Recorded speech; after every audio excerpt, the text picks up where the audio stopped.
தனியார் வங்கி உதவி மேலாளர் மீது பாஜக நிர்வாகி தாக்குதல். அண்மை செய்தியாக பார்த்து வருகிறோம்.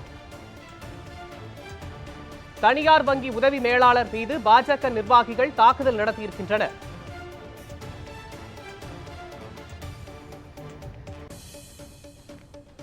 அண்மை செய்தியாக பார்த்து வருகிறோம். தனியார் வங்கி உதவி மேலாளர் மீது பாஜக நிர்வாகிகள் தாக்குதல் நடத்தியிருக்கின்றனர்.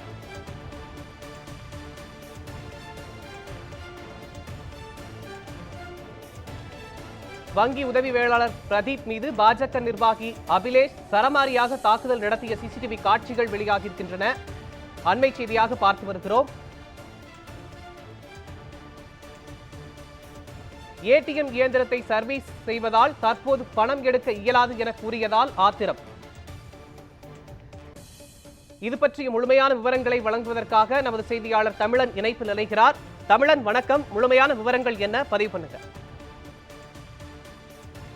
மோகன், தற்போது பார்த்தால் திருவூர் அடுத்த மணவாள நகர் பகுதியில் உள்ள இந்தியன் வங்கியில் இணைந்த ஏடிஎம் மையத்தில் பாஜக மாநில இளைஞர் அணி செயற்குழு உறுப்பினர் அபிலேஷ், வயது 35, இவர் பணம் எடுக்க சென்றார். அப்போது அந்த ஏடிஎம் மையத்தில் டெல்லியில் இருந்து வந்திருந்த மெக்கானிக்கல் இன்ஜினியரிங் ஏடிஎம் மிஷினை சரி செய்து கொண்டிருந்தனர். அப்போது அபிலேஷ் பணம் எடுக்க ஏடிஎம் கார்டை மிஷினில் செலுத்தி இருக்கின்றனர். இதனால் வங்கி ஊழியர் மிஷின் சரி செய்வதாகவும் பணம் எடுக்கக்கூடாது என கூறியுள்ளார். அதை மீறியும் ஏடிஎம் கார்டை போட்டு உள்ளே இதை பார்த்த இந்தியன் வங்கி உதவி மேலாளர் பிரதீப் வந்து கேட்டபோது வங்கி உதவி மேலாளரை அசிங்கமாக தகாத வார்த்தையால் அவரை திட்டி அவரை கன்னத்தில் பலார் என அறைந்து செருப்பால் அவரை தலையில் அடித்துள்ளார். உடனடியாக பணம் எடுக்க வெளியே இருந்த பொதுமக்கள் அவரை தடுத்தனர். இந்தியன் வங்கி உதவி மேலாளரை செருப்பால் அடித்து தாக்கிய சம்பவம் அப்பகுதியில் பெரும் பரபரப்பை ஏற்படுத்தியுள்ளது. அது மட்டுமல்லாமல் இது குறித்து தகவல் அறிந்து சம்பவ இடத்திற்கு விரைந்து வந்த மணவாள நகர் இன்ஸ்பெக்டர் ரவிக்குமார் வழக்கு பதிவு செய்து அவரை கைது செய்து சிறையில் அடைத்தனர்.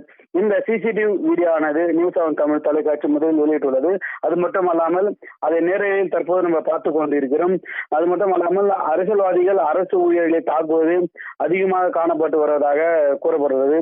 உடனடியாக இது போல சம்பவங்களை தடுக்க வேண்டும் என்று பொதுமக்கள், சமூக ஆர்வலர்கள் அரசு அதிகாரிகளுக்கு ஒரு கோரிக்கை வைத்துள்ளனர். மோகன், முழுமையான விவரங்களுக்கு நன்றி தமிழன்.